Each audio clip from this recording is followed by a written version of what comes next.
thank you everyone for being here this afternoon. My name is Peter Piccolo. I'm the Executive Director of Bicycle Colorado. We're a nonprofit that advocates to expand access to safe biking and walking across the state. We're here today because Senate Bill 281, shortly after 1:30, is going to be heard in the Senate Judiciary Committee just downstairs in the old Supreme Court chambers. We strongly support this bill at Bicycle Colorado. I'm going to defer to the bill sponsors and other advocates to speak to the bill itself and why this bill is so important. I'll just say that we think it's extremely important that we do a better job in Colorado holding negligent drivers accountable who hit and kill vulnerable road users. And we believe that with enhanced accountability, we'll see improved safety on the road. So I want to thank our bill sponsors, Senators Carson and Snyder. Thank you both for your leadership on this important bill. I want to thank District Attorney George Brockler, who you'll hear from in a little bit, and a few other district attorneys that are going to be testifying this afternoon in support of the bill. I want to thank law enforcement, including Chief Packard, who will be here shortly to speak with you about the bill. And then I want to thank all the advocates that are here right now out in the hallway who will be testifying in support of the bill this afternoon, and especially these advocates here, these family members who tragically have lost loved ones in this public health epidemic that we call traffic violence. So it is an honor to stand here today with our senators, law enforcement, DAs, and advocates to voice our support for this bill. So no further ado, I want to welcome Senator John Carson.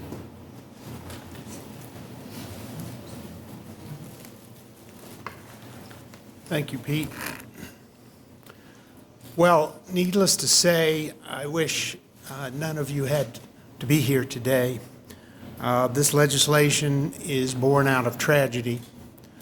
Far too often, we know there are true accidents. I'm not going to discount that fact. Accidents do happen. But I think we all know that far too often in Colorado today, people are getting behind the wheel of their vehicle, driving in a careless manner, sometimes with tragic consequences. Just to give you a few numbers, between 2014 and 2024, pedestrian fatalities increased by 73%. During that period, 1,131 bicyclists and pedestrians have lost their lives on Colorado's roads as a result of careless, reckless driving. In 2023 alone, it's 156 bicyclists and pedestrians who lost their lives. That's an increase from 2013 from 64 to 156. So clearly we have an issue that's getting worse in our state and we need to address it. I'll give you one astounding figure. You've all seen the workers on our roads. I passed some going home last night. It was really astounding to me to learn that just this last year, 31 construction workers working on our roads have been killed in roadside tragedies. So you can go down the list of things that are happening. I want to thank Senator Snyder for joining me in this legislation. I don't have a whole lot to say. You'll hear from us at the hearing. The principal component of this bill, there's really three parts to this bill. One is to raise the penalty for careless driving resulting in death. Right now, it is a misdemeanor. It is a Class 1 misdemeanor. This would move it up to a Class 6 felony. We also have a provision in there. We have some revised language there to make sure we have probable cause, but we do want to reinforce to the officers at the scene that if you're dealing with one of these tragedies, make sure you check to see if you have probable cause to do that roadside chemical test. That's very important. In some cases in the past, that may have been overlooked. And the third main component is, unbelievably under the law right now, if you hit and kill more than one person, and there was a case on this, the judge can only hand down a sentence for one offense, not for each fatality. So we address that in the bill. So if there are multiple fatalities, those would all be separate offenses. And so with that, I'm going to turn it over to Senator Schneider. I think really the folks we want to hear from today are not those of us in office. It's the families that have experienced these tragedies. Many in the area I live in, unfortunately, in Highlands Ranch, northern Douglas County, which I represent. It's been astounding to me just in the last year how many folks have been killed crossing the street, crossing the crosswalk, on bicycles, and we're going to hear from a lot of the folks today that I will talk a little more about in my presentation. But I want to let Senator Schneider speak a little here. Well, thank you, Senator Carson. I'm Mark Snyder. My first year in the Senate. I'm from down in El Paso County, the west side of Colorado Springs, all the way down through Fountain to the Pueblo County line, and all the way west, including my hometown of Manitou Springs. And when Senator Carson first approached me about this bill, I was immediately interested and really appreciative of him bringing this bill forward. I think he did a great job of outlining it. And you know what I've noticed, I did serve 6 years in the House, so I've been around a while. And I saw how we really did a lot of criminal justice reform, some of it very much needed, but it also led to a lot of unintended consequences and a lot of really unfortunate outcomes. And I think we have to recognize when we have a problem, as outlined by Senator Carson, and this is not only a current problem, has been a problem, it's a growing problem. You know, we're pushing so many more people to use bike lanes and alternate forms of transportation. There's more vulnerable road users out there than ever. And I think if we can really set some teeth into the penalties for that, it will help create a culture of responsible driving. And that's exactly what we need to prevent these kind of horrible tragedies. My heart goes out to these families that are up here now, and I don't want to take too much of everybody's time, but we'll be in about an hour. We'll be getting heard in the Judiciary Committee, and let's hope for a positive outcome there too. Thank you.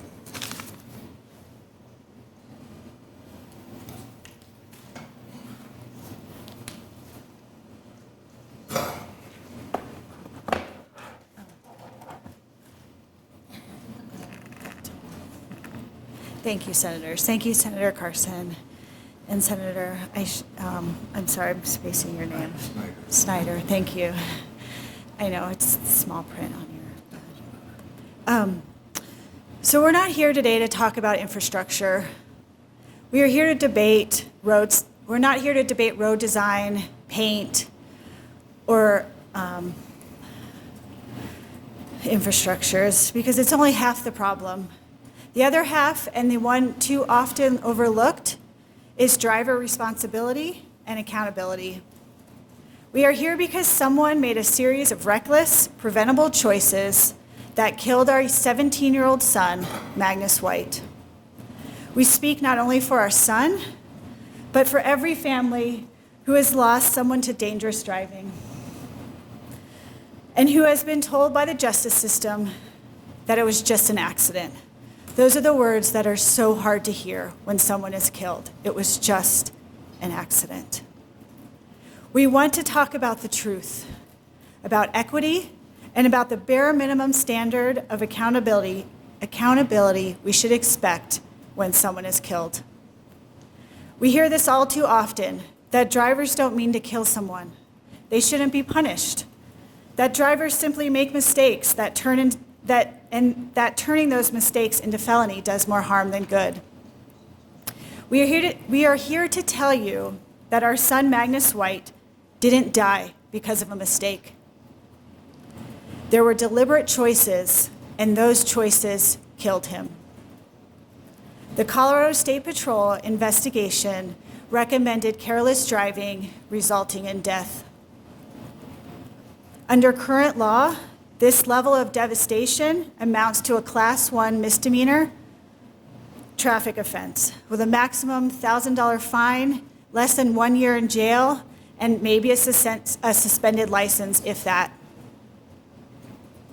If a person kills someone with a car and is charged with careless driving resulting in death, the penalty is the same as shoplifting. We put more value in stealing an iPhone or a North Face jacket than taking a life. Some may argue that this bill invents a new type of criminality or over-penalizes. This bill does not do that. It aligns with the precedent Colorado already has set. The bill follows a precedent set by the Move Over for Cody Act, which increases penalties for killing motorists on the roadside from a Class 1 traffic misdemeanor to a felony 6. Magnus was training for his sport, representing our country. He was on a designated bike route on a wide shoulder. He was visible and doing everything right. Does his life matter does his life matter less than someone changing a tire on that same shoulder? This bill is about equity. It says the same standard applies to anyone outside of a car that is killed by careless, dangerous driving. We hear a lot about the future of drivers, that prison won't bring anyone back, that incarceration doesn't offer closure, that victims' families are sold a false promise that punishment will heal them. We know that nothing will bring Magnus back, and this is not about closure. This is about accountability and the truth. What doesn't help families is being told that their child's death is just an accident, that the driver did everything right, and that it was just a mistake. This bill does not take aim at drivers who make an honest mistake. Instead, it focuses on the choices that lead to killing someone. The choice to drive dangerously, the choice to ignore the enormous responsibility of getting behind a wheel. This bill recognizes what too many families are forced to learn. If the system won't name it as a crime, it won't treat it as one. Thank you.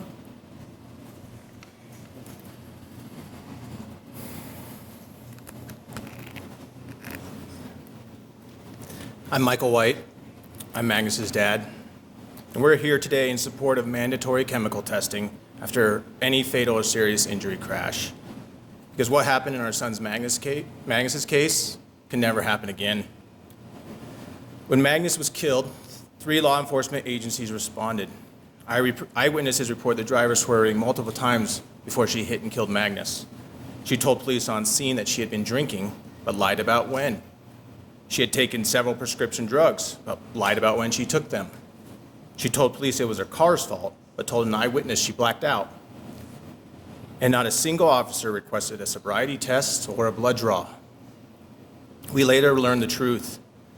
Video footage seized from the driver's phone showed her drinking whiskey at 6 a.m. that morning. A closer look at that footage revealed multiple lines of cocaine on a mirror right in front of her. That same morning, she sent text messages attempting to buy more cocaine, presumably to wake herself up. And the only person who was ever drug tested was Magnus. Mandatory chemical testing is about truth, equity, and public safety. It is objective, not punitive. Chemical data is impartial. It doesn't discriminate. It removes bias. You don't get tested based upon who you are. You get tested because someone was killed. It protects public safety. Just as in workplace incidents, we must do so after fatal crashes. It avoids costly and lengthy investigations. A timely blood draw could reveal the presence of substances, saving months of unnecessary investigation. It levels the playing field. When law enforcement resources across the state and in different jurisdictions are unequal, testing ensures fairness. And lastly, it prioritizes the victims and their families. Chemical testing must be mandatory, not optional. Without it, we are choosing ignorance over accountability, and that cost is paid in human lives. It's about preventing injustice in those first crucial hours after someone is killed. In the most recent 2024 election, Coloradans voted overwhelmingly for increased prison time for violent crimes, expanded law enforcement funding, and greater tools to keep dangerous people off the streets. Proposition 128 increased prison time for violent crimes. Proposition 130, increased funding for law enforcement. Amendment I, denial of bail for first-degree murder. Colorado voters understand the stakes. They want to feel protected, they want the truth, and they want accountability for actions that take lives. We urge you to stand with them, stand with us, stand with the family and victims. Thank you.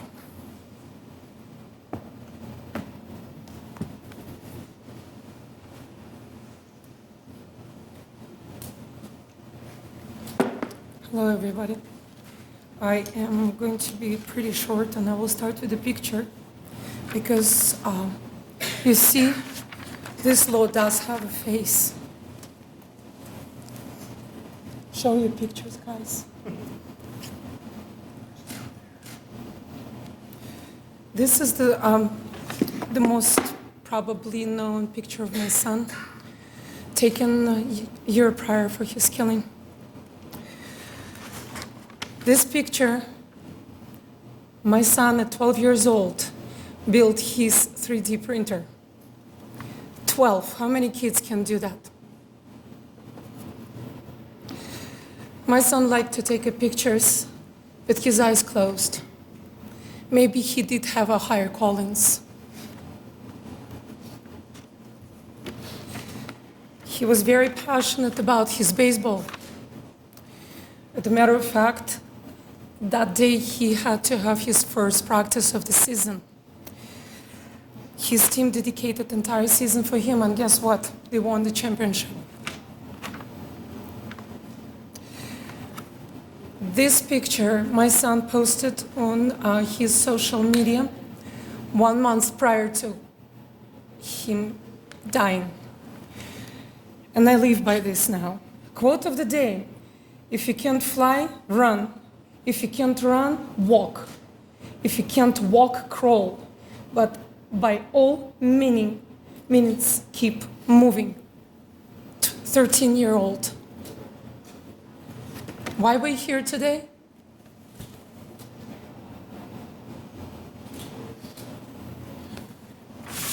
Careless driving resulting in death. Think about this word, careless, lack of care. Is lack of care is an accident or a choice? When the driver gets on the road, they have only one priority: pay attention to the road, drive safely. Vulnerable road users have little to no chance of surviving when struck by a driver of a multi-thousand-pound weapon we call vehicles. Accident wasn't an accident. Is ignoring a red light for 8 seconds an accident? Is speeding in the school zone an accident? Is texting and driving accident? The choices. That's total disregard for human life. So think about that. My son received a death sentence for being innocent, for being safe, and he peacefully going to school. I received a lifetime sentence of constant misery, pain, and nightmares. Until this day, I have nightmares of receiving the news that my son is dead over and over again. Imagine that, losing your son every night. And for people who keep saying that accidents happen, I can assure you, your opinion will change very quickly once you see your child or your loved one in the casket.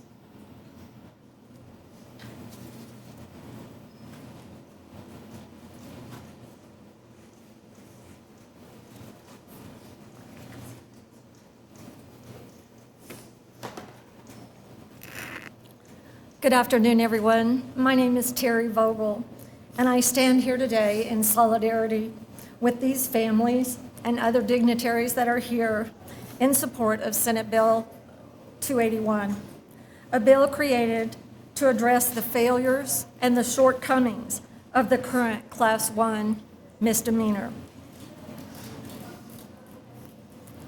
misdemeanor of a death of a vulnerable road user. This needs to be increased to the Class 6 felony. I want to say, too, that we've all come to know one another because of a common tragedy, and that's the death of a loved one. A death due to the behaviors of choices of a driver when each death was preventable.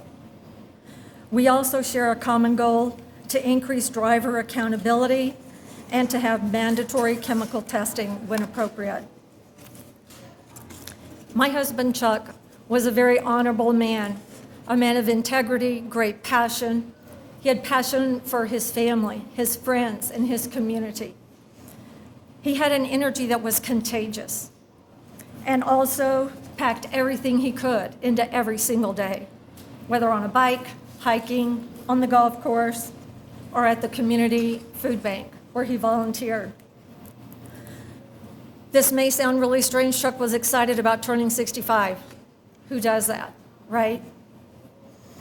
But it was the anticipation of becoming a grandfather that put him over the moon. Chuck did not get to experience any of that.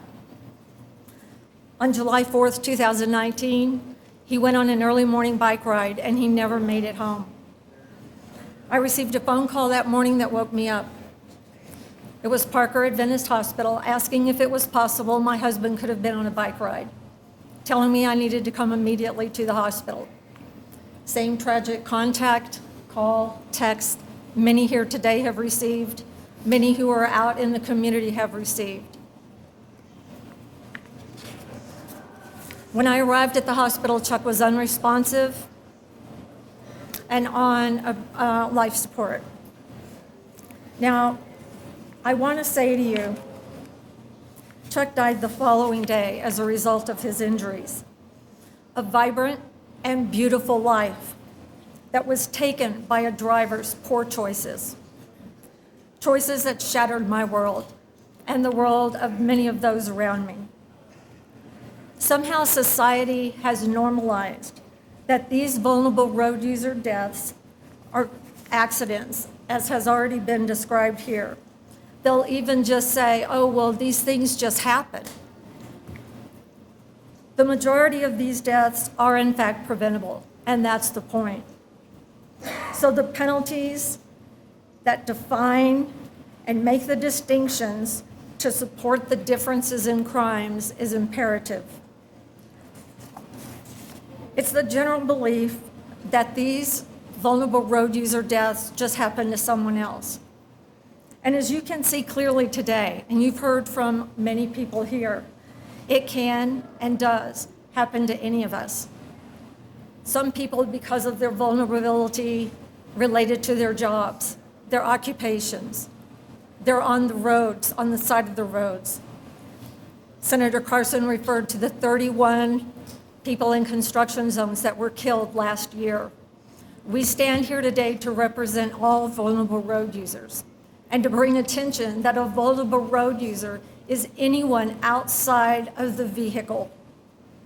Remember, we're all a vulnerable road user at some point. Whether it's recreating, riding a bike, walking, jogging, or doing our job. An occupation as a construction worker or also public utilities personnel. Drivers' poor choices should not be excused when these poor choices are the proximate cause of death to a vulnerable road user. You've heard the statistics. They've been shared with you. Now I want you to stop and think. Each fatality, each statistics that you hear is a story. It's a family. And there's lives forever changed as a result of it. It's a stark reminder of why we're here today. Everyone deserves to get home safely.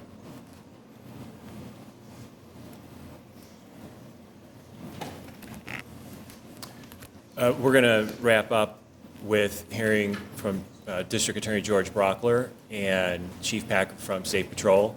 Our district attorneys and our law enforcement play an essential role in this issue that we're trying to address. So DA Brockler.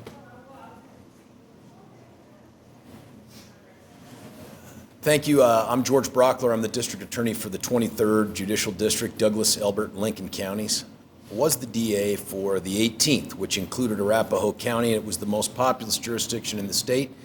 And some of these people up here I know from that job as well. It's hard to sit there and look at these pictures and listen to these stories because this is us. And we all have had kids. We've all been cyclists. We've all been outside. Colorado begs for people to live an outdoor life, and unless you're going to be a shut-in, your life is at the hands of someone who may not even have their hands on the wheel. And that's crazy. But let me tell you about some of the legal reasons this bill is necessary. First and foremost, the idea of requiring some sort of substance abuse testing when a death occurs after someone's been driving, that is completely consistent with what we do with common carriers. Whenever there's a boat, a train, a bus, any sort of accident, we say, best to find out what may have led to that. And we should do it here too. Not in every accident, but my God, when there's a death, we should. Let me give you some other perspective on where this law fits into the scheme of things as it is right now. We operate in the criminal justice system based on two moving pieces. One is, what was the person's mental state when they did the thing that they did, and what was the outcome? Well, the outcome here for careless driving resulting in death is exactly the same outcome as it would be for first-degree murder, and that is the death of an innocent person, a family member, a loved one. But on the other side, we say, but wait, they didn't intend that death. That is true. And so how do we balance that in there? Right now, if you take someone's life by intent, we call that first-degree murder. If you do it knowingly, we call it second-degree murder. If you do it recklessly, we call it, in this case, vehicular homicide. That's a fourth-class felony out of a scale of 6. But get this, just below reckless is careless. And if you kill someone behind the wheel carelessly, you fall from a fourth-class felony past a 5th, past a 6th, all the way into a misdemeanor. And that makes no sense. That cannot be justice. But let me give you something else to chew on here.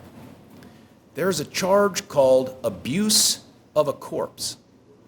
Abuse of a corpse. And if someone were to treat a dead body in a way that a family would find outrageous, that is a 6th-class felony. But if you drive carelessly and kill a family member and make that body, it's a mere misdemeanor traffic offense, and that makes no sense. A decent people, a good people, would try to find a way to make the law reflect not only the value that they put in the loss, in that life that's taken, but also in a way that could get someone's attention, maybe when they're less likely to give it behind the road. Whether it's texting or I just had this conversation 2 days ago in my office on a case where someone fell asleep behind the wheel and ran over a guy and his dog on a sidewalk in Highlands Ranch. Think about that. Those are tough conversations to have. This change in the law isn't going to make them less difficult. But what it will do is give law enforcement more tools to try to eke out some sense of justice where these people are going to tell you there's none to be had, and to give us an opportunity to send a message to Colorado that we actually care enough about life that if you take it, whether on purpose, whether by negligence, behind the wheel or otherwise, we are going to hold you accountable at the felony level. Thank you.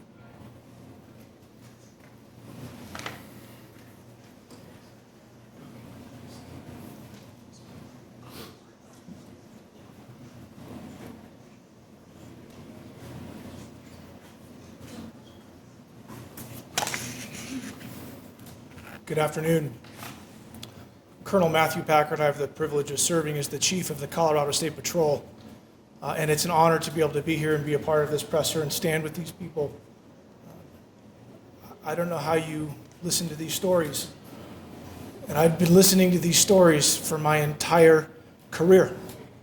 I chose a career where I worked every day. I continue to work every day to try to make our state's roads safer.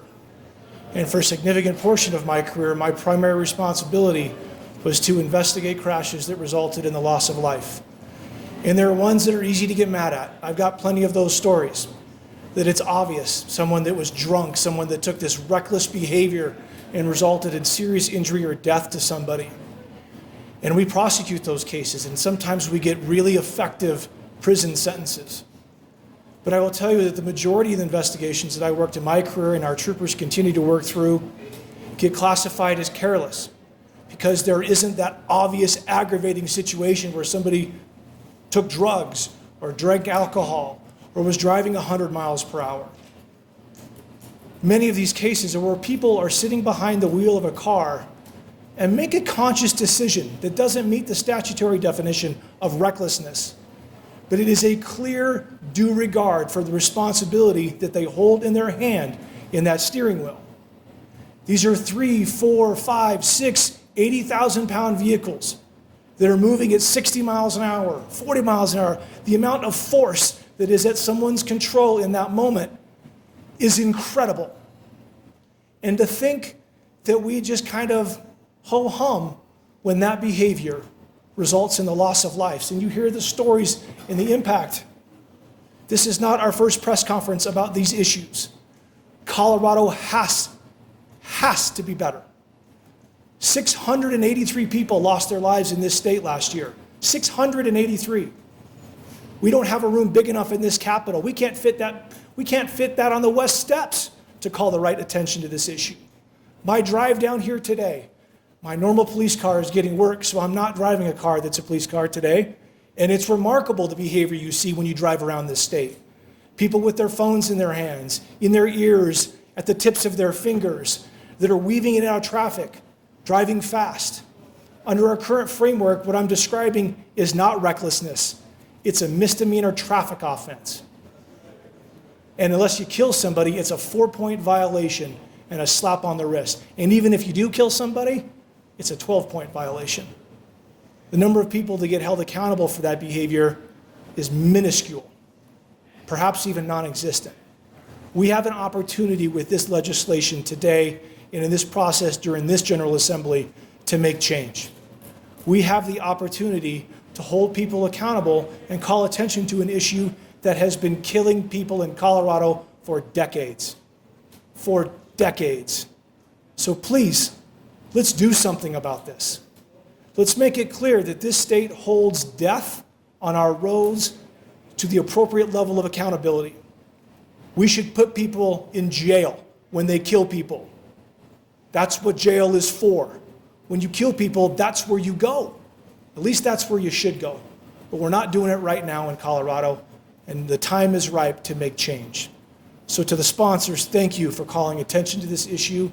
Thank you for letting us talk about the passion that drives this work. I've lost people I care about. I can't imagine the pain that the people I'm standing up here with have felt to lose their children, their loved ones, their family. And it's senseless. It might not meet a statutory definition of reckless, but make no choice. It is a choice to drive carelessly. And this state should hold people accountable for making that choice. Thank you.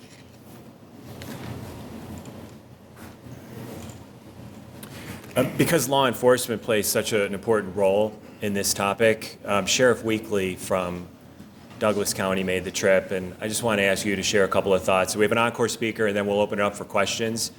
I'd encourage you to prioritize questions for the senators because they have to prepare for committee.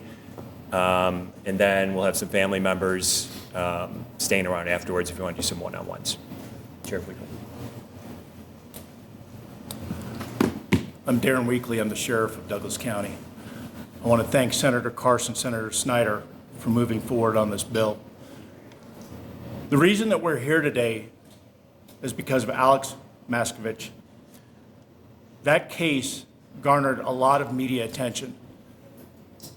Most Coloradans were shocked to learn that the maximum penalty for careless driving resulting in death is a $1,000 fine and up to 1 year in jail. Most of these offenders never see a single minute behind bars, and they can throw the penalty on your credit card. The criminal justice system is failing these families. What these families have had to go through is absolutely inexcusable. That is not justice. That is failure on the part of the state of Colorado. These families deserve better. Law enforcement can do better when they investigate these cases. We heard that firsthand from one of these families. These cases need to be handled as homicide investigations. Phones need to be seized. Vehicles need to be seized. Search warrants need to be written. Law enforcement can do better as well. So the entire criminal justice system can do better. I'm sorry for these families that had to endure what they've had to endure. Look at these pictures. These parents expected these kids to come home. They expected their husbands to come home. We need to do better as a society in recognizing that these deaths are preventable and complacency kills. Thank you.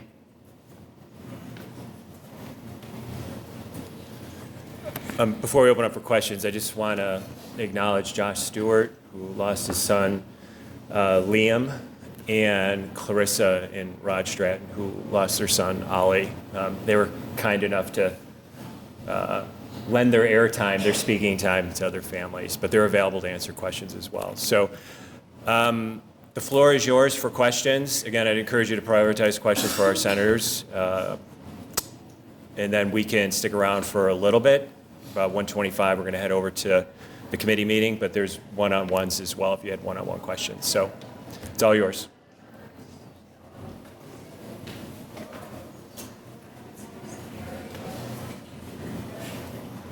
Senator Carson, if I could just ask a quick question. The process now is that the committee will vote this afternoon. Is that your understanding at this point? And then what happens after that? Yes, so we will have a hearing. Senator Snyder and I will make a presentation, and then we'll have a lot of witnesses, a lot of families, and then we'll take a vote. We'll try and gauge, with the committee what we can get accomplished today.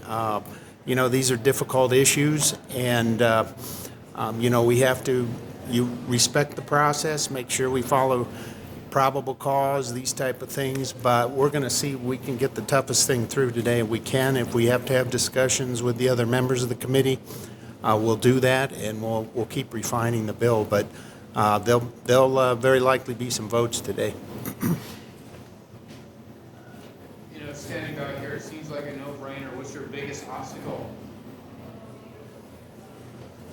I'm a Democrat, so my caucus, there's a lot of folks who just feel that increasing penalties does not deter crime. And I think that's been an overriding message from the caucus since 2019 when I first came to the legislature. I think there's a lot more reality-based decision-making here now than there was 3-4 years ago. But generally that's it, is that increasing penalties does not deter crime.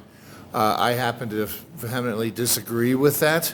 At the same time, I recognize there have been problems in our justice system in the past, but when we identify a situation like this and we have an opportunity to fix it and to deter this type of activity and horrible behavior in the future, how can we not? So that's generally the hardest part we have to deal with sometimes, is this belief that increasing penalties is not a deterrent to crime.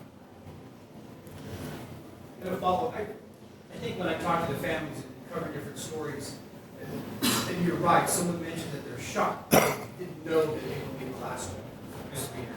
Why hasn't this happened so far? Why has it taken so long for the state legislature to do something about this, to increase the actual penalties for these types of incidents? Why? Well, I think we went through a phase in this state, Senator Snyder alluded to this in his initial comments. We went through a stage in this state where we reduced a lot of penalties in a whole host of areas, even fentanyl, which is killing our kids at alarming rates. But I think the legislature is beginning to realize that some of that was a mistake and that we need to revisit a lot of these penalties and punishment. And I also want to say, this is not about being self-righteous. We all make mistakes. I have to say to people, my involvement in this legislation and talking to these families has made me a lot more aware of the need to be safe. You get behind the wheel of that car, and a lot of times you're not paying as much attention as you should be. And I'm just as guilty of that as anyone else. And I think a lot of this is about raising public perception and putting it out there and saying, look, this is not to be taken lightly, folks. We're killing people on our roads at alarming rates, and when you get in that car, pay attention. And that's made a difference for me, and I want to thank all of these families for helping to educate the public and our law enforcement officials for educating the public, because a lot of this is just about avoiding the tragedies. Whether you believe these changes are going to have a deterrent effect or not, I do believe it's not debatable that if we increase public perception and awareness, it will have a deterrent effect. The idea here is to prevent these tragedies in the future. Are you confident you'll be able to get this passed? I am confident we can get the first step done today. We have to get this through the other chamber, the House, and I think we've got a good shot here. We got some work to do over there, I would say. I think it's important to realize, too, that driving is not a right. It's a privilege. And we put conditions on being able to enjoy that privilege. Driver's education, registration, all kinds of things. And I think what we need to really realize is that if people want to maintain and hold that privilege, we have to hold them to the highest standard. And I think efforts like this will add to that requirements for maintaining that privilege.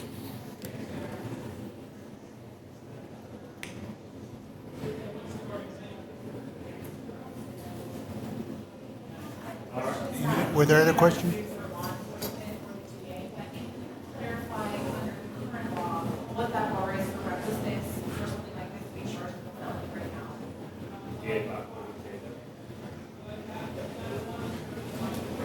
You need to come up to the. Probably. Yeah.